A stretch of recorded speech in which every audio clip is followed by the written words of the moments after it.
나누겠습니다. 여러분, 신앙생활을 하다 보면 우리는 강하고 담대하라라는 이 구절을 많이 봅니다. 그래서 오늘 본문에서도 1장 여호수아 1장 6절 말씀은 우리가 흔히들 알고 있는 말씀입니다. 근데 보통 우리가 이 말씀을 언제 기억하시나요? 앞에 힘든 일을 앞두고 있거나 또는 두려운 일을 앞두고 있을 때 우리는 이 한 구절을 가지고 이겨내려고 합니다. 그리고 이 한 구절이 우리에게는 위로를 주기도 합니다. 그런데 중요한 것은 정말 이 강하고 담대하라라는 이 말씀이 우리가 생각하는 두려움을 이겨내고 너가 원하고자 하는 일을 이루어내라 라는 의미인가 라는 것이죠. 오늘 본문에서 하나님이 여호수아에게 강하고 담대하라 라고 하신 말씀은 물론 그 부분도 포함되겠지만 그보다도 더 큰 약속과 더 큰 형통의 조건이 있다라는 것입니다. 따라서 단지 우리가 강하고 담대하라라는 이 말씀 한 구절만 가지고 우리 삶에서 내가 원하는 것들을 이루기 위한 어떤 주문서나 무슨 명언 이런 것이 아니라 하나님께서 여호수아에게 이 담대하라, 강하고 담대하라라고 하신 이 말씀의 의미가 정확하게 무엇인지, 또 무엇을 근거로 말씀을 하셨는지, 그래서 우리에게 그 강하고 담대하라는 말씀을 통해 우리에게 요구하시는 것이 무엇인지를 명확하게 알아볼 필요가 있다라는 것입니다. 지난 시간 우리는 여호수아 1장에서 1절 4절을 통해서 이 여호수아를 쭉 이끌어가는 두 가지 기둥을 좀 살펴봤습니다. 첫 번째는 모세의 죽음이라는 이 절망 앞에서도 하나님은 결코 당신의 구속 역사를 멈추시지 아니하시는 역사의 주관자라는 사실이었습니다. 두 번째로는 가나안 땅이 이스라엘의 무력으로 쟁취하려는 어떠한 전리품들이 아니라 하나님께서 이미 허락하신 은혜의 선물이다라는 것이었죠. 비록 이들 앞에는 넘쳐 흐르는 요단강과 당장 점령해야 할 아직의 현실이 남아있지만 하나님의 시간 속에서는 이미 확정된 승리였습니다.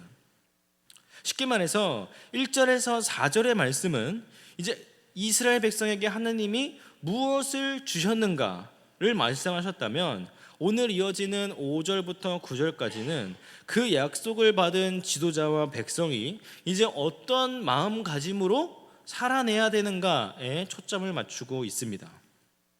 먼저 5절을 보면은 하나님의 약속의 땅과 승리를 말씀하시면서 승리할 수 있는 두 가지 근거를 제시하고 있습니다. 5절 말씀을 보면 내 평생에 너를 능히 대적할 자가 없으리니 내가 모세와 함께 있었던 것 같이 너와 함께 있을 것임이라.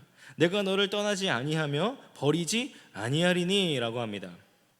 여기서 승리할 수 있는 첫 번째 근거는 무엇입니까? 내가 모세와 함께 있었던 것 같이 너와 함께 있을 것임이라. 이것이 첫 번째 근거입니다. 여러분, 여호수아는 마음 한구석에 내가 과연 진짜 모세처럼 이 이스라엘 백성들을 이끌 수 있을까라는 고민들이 있었을 것입니다. 이런 생각이 자리 잡고 있었을 거예요. 홍해를 가르고 반석에 물을 내면서 하나님과 대면했던 이런 영적 거인과 비하면 자기 자신은 너무나도 초라했기 때문이죠. 근데 그 마음을 아셨는지 하나님은 그냥 내가 너와 함께 할게 라고 말하는 것이 아니라 모세와 함께 있었던 것 같이 너와 함께 할게 라고 말씀하십니다.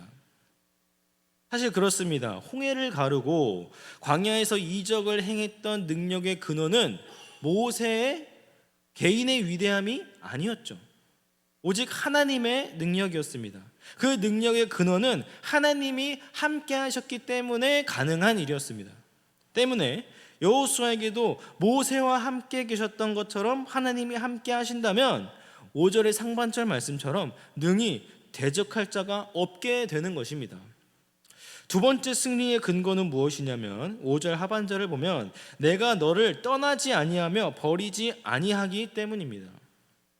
여러분, 이 말씀은 그냥 하나님이 여호수아를 위로하기 위해서, 단지 응원하시기 위해서 하신 말씀이 아니라 하나님이 실제로 이렇게 하셨다라는 사실을 여호수아에게 다시 상기시켜 주는 것입니다.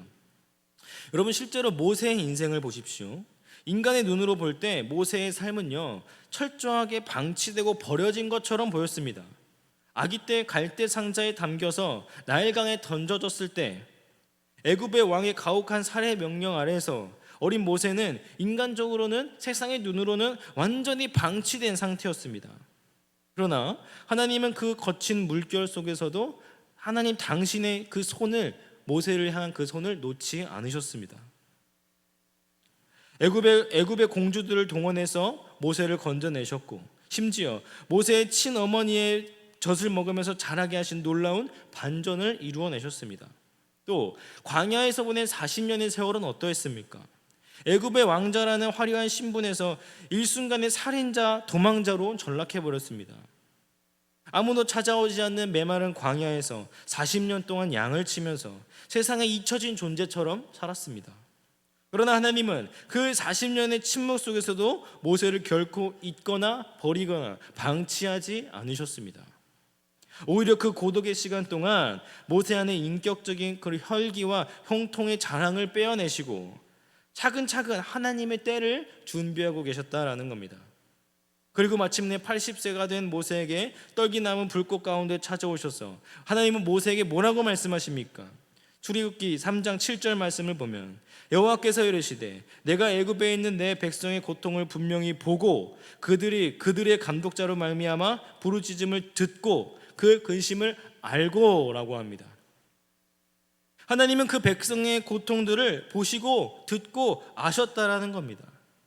그렇게 오늘 여호수아에게 하시는 이 말씀은요, 버리지 않겠다, 떠나지 않겠다라고 하신 이 말씀은 여호수아가 눈으로 보면서 자란 모세의 평생 그 일생을 통해서 이미 완벽하게 입증된 가장 확실한 승리의 보장이었다라는 것입니다.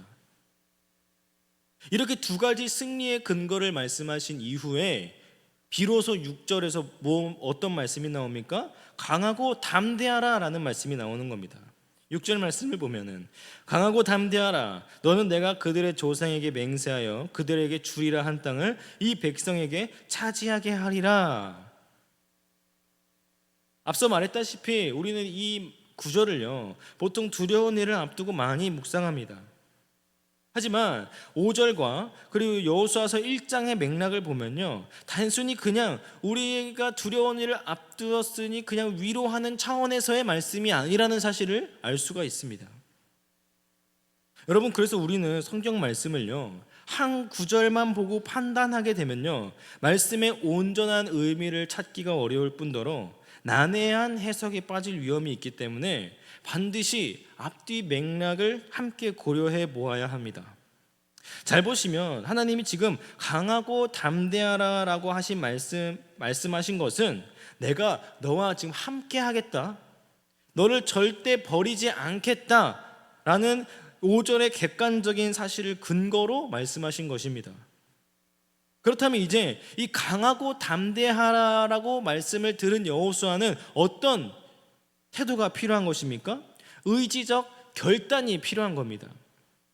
마치 이런 거와 같습니다. 어린아이가 아버지의 손을 잡고 밤길을 걸어갑니다. 깜깜한 밤길을 걸어갑니다. 그럴 때 어린아이는 눈이 앞이 보이지 않기 때문에 그 어둠이 무서워서 벌벌 떨면서 갈 것입니다. 그때 아버지가 아이에게 이렇게 말합니다. 내가 너의 손을 꼭 잡고 있으니까 걱정하지 마. 아빠 믿고 용기 내서 앞으로 걸어가자. 이때 아빠가 아이에게 용기를 내서 걸어가자라고 이 말은요, 이 아이가 공포를 이겨내라는 뜻이 아닙니다. 너 용기를 내서 지금 이 공포, 이 어두움의 공포를 이겨내라는 말이 아닙니다. 무슨 말입니까? 아빠가 손을 잡고 있다라는 이 확실한 사실을 믿고 두려움에 멈춰서지 말고 발걸음을 내디라는 것입니다. 만약에 아이가 그 말을 들었음에도 불구하고 난 너무 무서워서 못 가겠어요 하고 제자리에 주저앉아 버린다면 그거는 아빠의 힘이 부족해서가 아니라 아빠의 손을 신뢰하고 발을 내딛는 그 아이가 의지적 결단을 하지 않았기 때문입니다. 마찬가지로 하나님이 여호수아에게 요구하신 강하고 담대하라라는 이 말의 의미는 무엇이냐면, 가나안 철병거가 눈앞에 보이고 모세라는 이 영적 거인이 사라진 현실이 너무나 두렵지만 내가 지금 너와 함께하고 있으니까 너는 두려워하지 말고 걸어가라. 의지적 결단을 요구하시는 거라는 겁니다. 여호수아가 해야 할 일은요, 내 눈앞의 상황이 흔들리는 것이 아니라 나를 붙들고 계신 하나님을 신뢰함으로 그 두려움을 걷고 발걸음을 옮기는 믿음의 결단을 해야 됐다라는 겁니다. 여기서 중요한 건 무엇입니까? 강하고 담대하라라는 말씀은요, 단순히 우리를 위로하는 것이 아니라 이것은 우리에게 믿음의 결단을 요구한다라는 것입니다. 하나님의 신실하신 약속을 붙들고 눈앞의 상황을 보는 것이 아니라 하나님을 선택하기로 작정하는 그 결단. 그래서 하나님은요, 이 결단을 촉구하신 하나님은 7절에서 9절을 통해서 이 약속의 땅을 정복하고 상속받기 위해 반드시 갖춰야 할 그 승리의 핵심 원리이자 그 형통의 절대적 조건을 제시하십니다. 가나안 정복이라는 거대한 영적 전쟁을 앞둔 여호수아에게 하나님은요, 어떤 군사적 전략이나 신무기를 주신 것이 아니었습니다. 세상의 처세술을 가르쳐 주신 것도 아니었어요. 오직 이 승리를, 너의 결단을 유지할 수 있는, 너가 강하고 담대할 수 있는 그 조건은 바로 하나님의 말씀에 대한 철저한 순종과 묵상이었습니다. 7절 말씀을 보실까요? 오직 강하고 극히 담대하여 나의 종 모세가 내게 명령한 그 율법을 다 지켜 행하고 우로나 좌로나 치우치지 말라. 그리하면 어디로 가든지 형통하리니. 7절에서는요, 오직이라는 단어와 극히라는 단어가 추가돼서 6절보다 훨씬 더 강화된 명령으로 시작합니다. 즉, 하나님은 여호수아에게 의지적 결단을 촉구하셨습니다. 그러나 여호수아의 의지적 그 결단의 방향은 전쟁을 성공적으로 이끄는 것이 아니라 오직 하나님의 말씀에 순종하는 것임을 보여주고 있다는 겁니다. 따라서 여호수아가 승리하기 위해서는 어떻게 해야 되는 것입니까? 여호수아의 이 결단은 어디로 나아가는 겁니까? 전쟁에서의 승리가 아니라 군사적 작전을 전략적으로 수행하는 것이 아니라 그 율법을 다 지켜서 좌로나 우로나 치우치지 않는 것이었습니다. 특히 7절을 보면은 지켜 행하다라고 하는데, 성경에서 지키다 그리고 행하다라는 단어가 함께 쓰일 때는 타협이 없는 완전한 순종을 의미합니다. 따라서 내 입맛에 맞는 말씀만 골라서 순종하고 내 계산에 손해가 될 것 같은 말씀은 슬그머니 빼버리는 어떠한 순종적 순종을 배격하시는 것이죠. 그렇게 우리가 의지적 결단으로 인해서 하나님의 말씀에 순종할 때 어떠한 결과가 이루어집니까? 그리하면 어디로 가든지 형통하리니 라고 합니다. 그래서 8절에서는요, 그 순종을 이루어내기 위한 구체적이고 실전적인 삶의 지침을 한 걸음 더 깊이 제시합니다. 8절을 보면은 이 율법책을 내 입에서 떠나지 말게 하며 주야로 그것을 묵상하며 그 안에 기록된 대로 다 지켜 행하라. 그리하면 내 길이 평탄하게 될 것이며 내가 형통하리라. 하나님은 먼저 이 율법책을 내 입에서 떠나지 말게 하라라고 명령하십니다. 머릿속으로만 아는 관념적인 지식이 아니라 하나님과의 대화, 그리고 판단과 모든 결정이, 삶의 중심이 하나님의 말씀의 중심에 근거해야 된다라는 말입니다. 그리고 주야로 묵상하라라고 말씀하십니다. 이 묵상하다라고 번역된 히브리어 이 하가라는 단어는요, 본래 사자가 먹이를 앞에 두고 나지막히 소리를 내어서 읊조리다, 중얼거리다 라는 뜻을 가집니다. 이 말은 무슨 말이냐면, 성경이 말하는 이 참된 묵상은 하나님의 말씀을 그냥 눈으로 보고 읽고 그렇게 끝나는 것이 아니라 입으로 소리를 내면서 선포하고 끊임없이 되새기면서 적극적이고 순종적인 실천을 말하는 것이 바로 묵상이라는 겁니다. 이렇게 주야로 아침 저녁으로 말씀을 입에 두고 기록된 대로 다 지켜서 행할 때 하나님은 다시 한 번 더 약속을 하십니다. 그리하면 내 길이 평탄하게 될 것이며 내가 형통하리라. 여러분, 결국 7절과 8절에서 우리에게 보여주는 핵심은 명확합니다. 이 전쟁에서 승패를 결정짓는 것은 칼과 창이 아니라 하나님의 말씀을 입에 두고 좌로나 우로나 치우치지 않는 철저한 말씀 중심의 삶, 이것이 바로 형통이라는 사실입니다. 여러분, 근데 이렇게까지 들으면 좀 이상한 부분이 있지 않습니까? 세상의 눈으로 바라보면 이 형통이라는 것은 무엇이겠습니까? 특별히 여호수아에게 형통이라는 것은 무엇이겠습니까? 전쟁을 하는 대로 승리하는 삶, 그래서 승승장구하면서 가나안을 정복하는 것, 죽지 않고 가나안을 완벽하게 정복하는 것, 이것이 여호수아에게는 형통이지 않을까요? 근데 하나님은 거듭해서 어떻게 말씀하셨습니까? 율법책을 입에서 떠나지 말게 하라. 율법책을 주야로 묵상하라.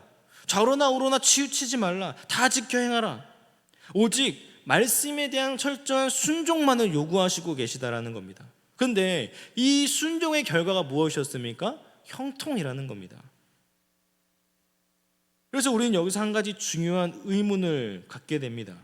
하나님의 말씀을 주야로 묵상하고 좌로나 우로나 치우치지 않고 순종하는 것과 가나안 전쟁에서의 승리, 즉 형통은 무슨 관련이 있냐라는 것입니다.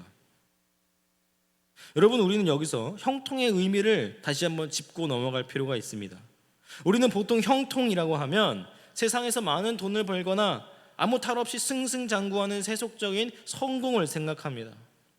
그래서 고난이 있거나 삶에 문제가 있으면 형통하다라고 생각하지 않아요.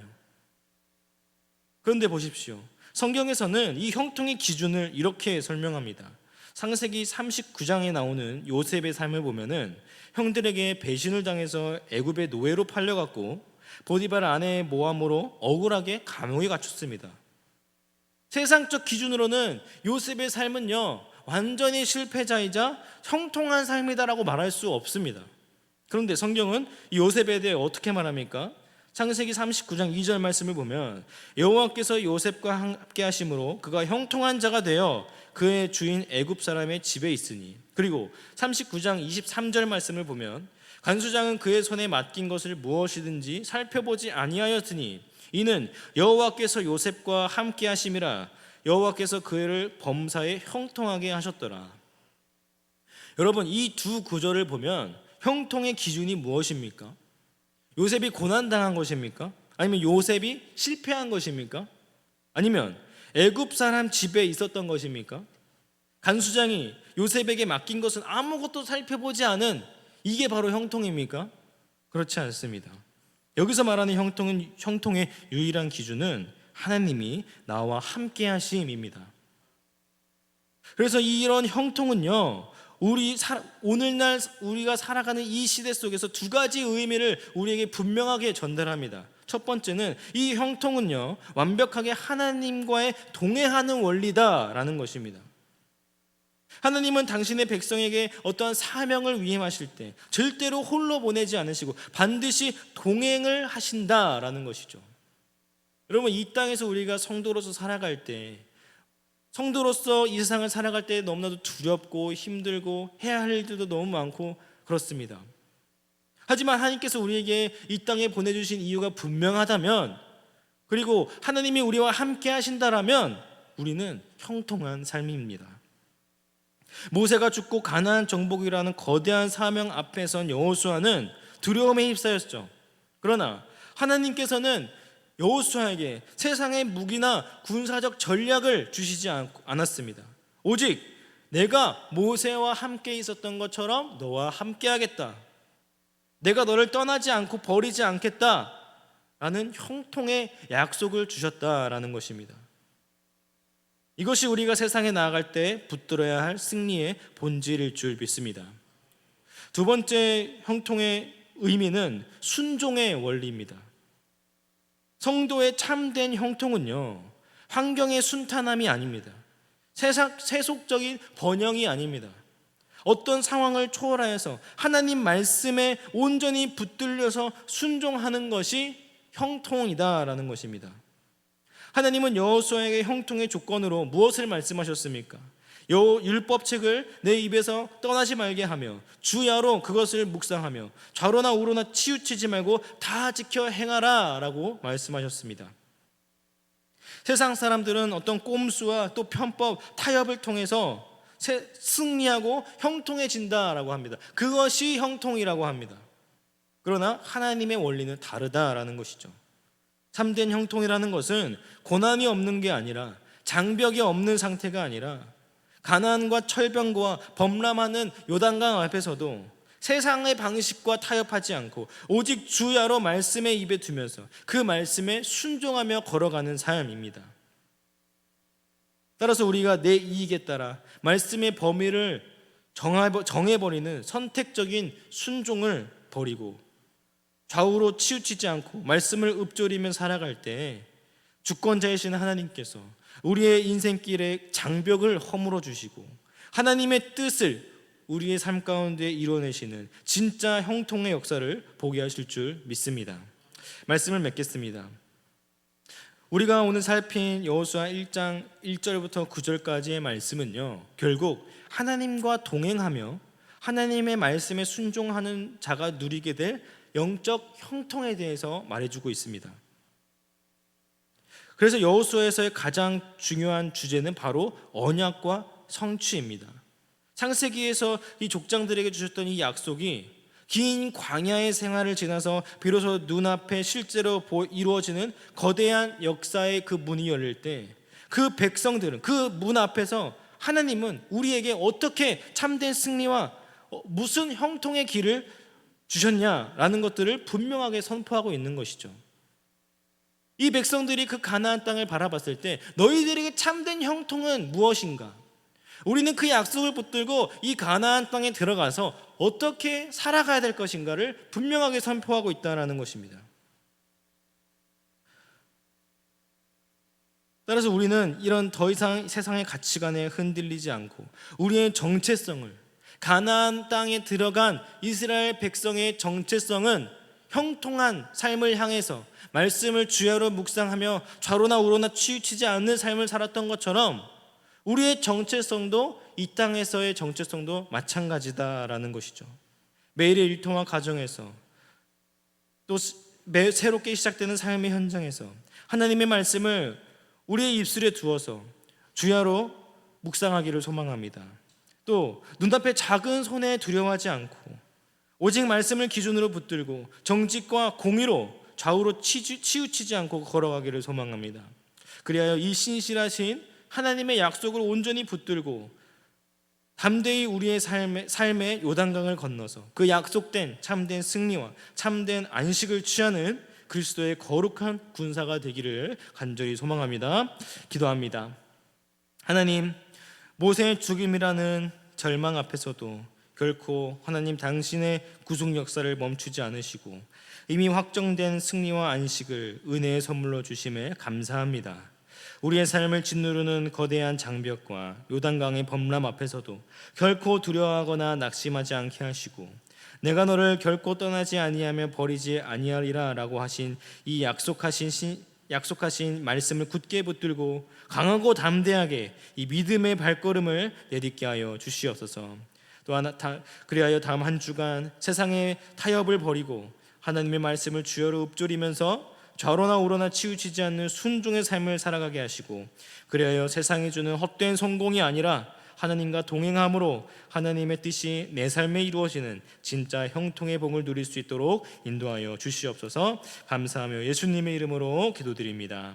아멘.